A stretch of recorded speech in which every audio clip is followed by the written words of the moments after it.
One of the most interesting things is that so many big galleries in London are thrilled the fact that we can provide for their artists a younger audience of schools coming here, of asking the artists to actually talk to the next generation.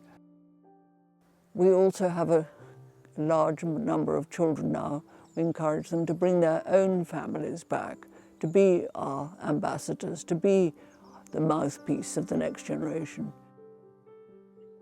Our collaboration with younger galleries is that when we offer them shows here, one of the great things as far as they're concerned is that we do provide this platform for their artists to talk to a lot of schools and colleges. There was nowhere, if you were a student or finished being a student, where you could show your work and sell it. So we started this gallery called the New Art Centre, and we had groups of people who came from all the corners of Britain, and we had mixed shows. In those days, Sloane Street was one of those streets which was a domestic street. There were butchers and grocers and coffee makers and all sorts of things, and it was a sort of empty street on Sunday morning, so we quite often had our private views on Sunday. Sloane Street, suddenly, the property world took off in Sloane Street. Our lease came to an end, and it would have been not sensible to stay on anyway. Arthur, my husband, wanted to farm, and we bought this house, Roche Court, which is near Andover and Salisbury. It's a beautiful piece of geography because it slopes due south towards the coast, which is 20 miles away. The unique selling point of Roche is really English country house with a very good sculpture park. And if you look at the way that other country houses have developed their sculpture parks, the model really comes from here, from Roche. Arthur said, I'm going to have limousine cattle and you can have the rest to put your sculpture in, because if you move from London, we could put sculpture and perhaps we could even build a little gallery. It was essential to have things indoors as well as outdoors. And I wanted it to be a place that could encourage a wider audience than Sloane Street.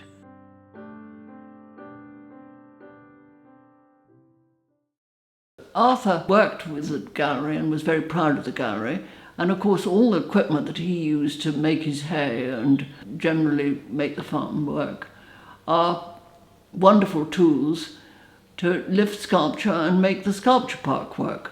So it was very easy for us out in the country and training people with skills to lift the most elaborate and beautiful works. Back a bit. I think like that. I've always been passionate about making sure that people understood what we were doing and why we were doing it. The idea behind Articulation was that students should be given the opportunity not only to see works of art by visiting, but also to talk about them, to articulate their responses and be given a encouragement to do so, and an environment in which it could be listened to. They have to stand up in front of an audience and talk about a subject, saying why they like something or what interests them, trying to interest the group around them.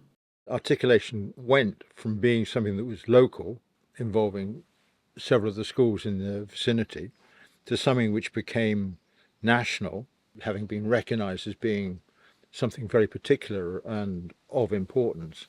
And in particular, I think in relationship to the decline in art history provision and take-up and teaching, something of real importance to the future. It's got too big for here, so we got in touch with the National Gallery, who'd always backed us, and they've taken it over, and it's now Articulation at the National Gallery. It's an extraordinary achievement and a real monument to Madeleine's passion for spreading the word and for encouraging people both to look at and talk about what it is they see. Apart from the success of Roche Court as a Sculpture Park. But the success of Articulation is really something that Madeleine could be very proud of. Well, one of the reasons for building the gallery and one of the reasons for having Roche is that I'm an enormous admirer of Barbara Hepworth and was lucky enough to be asked by the family at one stage to represent them. And so we've always had her work. This is called pavan, so it's about movement, dance, a wave coming in. How she managed, as a carver really, basically, to use these wonderful materials which reflect something so profound. Each cast has a different interior to it, so it's all slightly different. One is slightly fiercer, one is more delicate, one is more romantic. They're just amazing.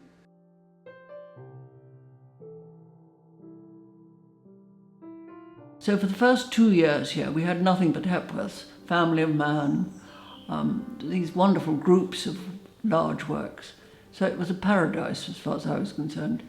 And we then did decide that we needed a space to show sculptors' drawings and younger people's work. I think the success of Roche is the architecture in a way, because there's the artist and the sculptures and everything else, but the architecture is the platform to show them in, really. Stephen Marshall is the architect, and he's always been the architect for all the spaces we've done here. And Madeleine's had a strong connection with him to come and produce this space. Stephen Was brilliant because the lawn slopes quite considerably here. And what do? Do you have a sloping gallery or do you have a staged gallery? And so we had this wonderful idea of 3 platforms joined together. So when you look from outside, you see this continuous space, but each has a different height. When we first met on the lawn out there, I drew that terrible little drawing on a piece of newspaper that took a roof and it pulled it away from the back wall. And because this faces south down here, it's like a baseball cap. So this thing goes up and the peak of the cap here blocks the sun down from most of this. But then by pulling it away, it lets you get a skylight at the back, which washes the wall all the way up with natural light. The gallery is a curious space because you'd think it wouldn't work because it's long and thin and has those steps down, but actually it works very well because of the inside-outside thing, that you can see long views down the gallery, but you can also step outside and see things at a distance. What I, to extent, chose to do was, well, let's try and make it float. Let's make it look like there are no columns here. The building is actually held up by columns that are in these doors, and then the beams kind of run along on top of these aluminium tiles, and then they jump out through the roof, and they kind of crank across and sit on the wall. By doing that, you can't really see anything holding it up. You're kind of aware there's something slightly odd going on. It's not earth-shattering, but there's just something slightly odd going on. And then you concentrate on the paintings and the sculpture. It works very well with the idea of the sculpture park anyway, that it has a integration with whatever's outside in the park. It's not separated from that. The glass here is plate glass. Anybody walking up through the garden, looking at the sculpture, would look across and see the back wall with fantastic pieces on it. It's functional, and in hopefully working well, it displays a certain clarity. We won the Stephen Lawrence Award for the best small building in Britain, which was a lovely surprise and gave the space a good boost. It's very unique to have a space where you've got these large windows and this view into the park from the outside looking in, and also the inside looking out. When you're stood in the space looking out, you've got this really immersive experience of being in a nice quiet space but having this wilderness and outdoors in front of you. Having a English sculpture park has a particularly strong resonance, and her willingness to place and to try putting work in the context of a house and garden is quite innovative. We got Stephen Marshall back and he designed the little garden cottage, what we call the design house, and it's absolutely lovely. It's a bungalow. It has that soaring feeling of being in a house, and it's wonderful spaces for showing work. And at the same time, it's a domestic space. So you have the feeling that you're not in a sort of designed showroom, but you are in a house where things look wonderful, and you can imagine them in your own lives. The extension idea was based on it being a house for Madeleine. All the things you need for a rather nice house are in here, but it works as a set of painting galleries or sculpture galleries. Generally, the idea is to make the spaces as home-like as possible. Roche is a space where everything is for sale. I mean, it's part of the real world, this.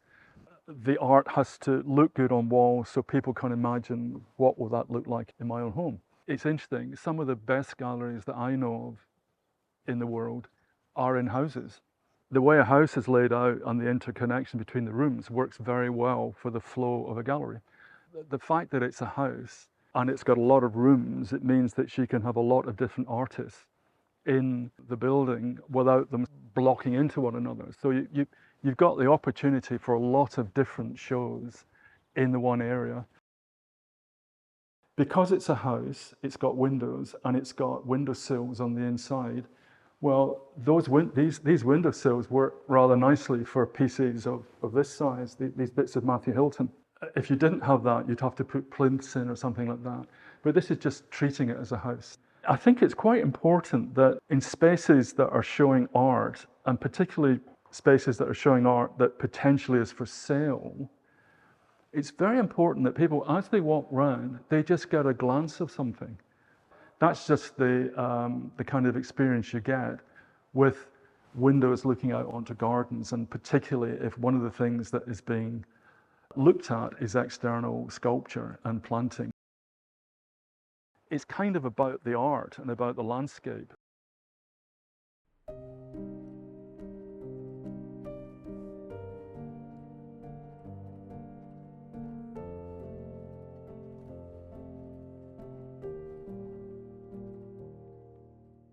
It's quite a visionary building, I think, the Artist's House. It is a house. When we look upstairs, it has a working kitchen, it has a reception room, shower room and bathroom round the corner here. To get the space for the gallery, because it's 2 stories, we turned the house upside down. So we put the living spaces upstairs and the bedrooms downstairs. Because of its slight domesticity, it works very well as a place to show chamber-style works, and I think for clients it's actually very nice to see things in a partially domestic setting. The slate for this building came from the same quarry as the original house. So again, we didn't want it to look in any way any different. If the roof had been a different tile, even if it had been a grey tile, if it had been the wrong shade, it would have looked pretty terrible. And the quarry had closed. So we couldn't get the tile. However, the cathedral in Salisbury was being re-roofed, and they had a series of tiles that had come off the cathedral. And we were able to get hold of those quite legitimately. And so they were used on the roof. The Bishop of Salisbury came along and blessed the building and blessed the builders. And I think he blessed Madeleine, I'm sure. Anyway, he kind of blessed everything because we now had part of the cathedral as part of the project, and it was to acknowledge that. And then the pitched roof just goes up and it gets the sun obviously all day round. Madeleine calls it her James Turrell, which it could almost be.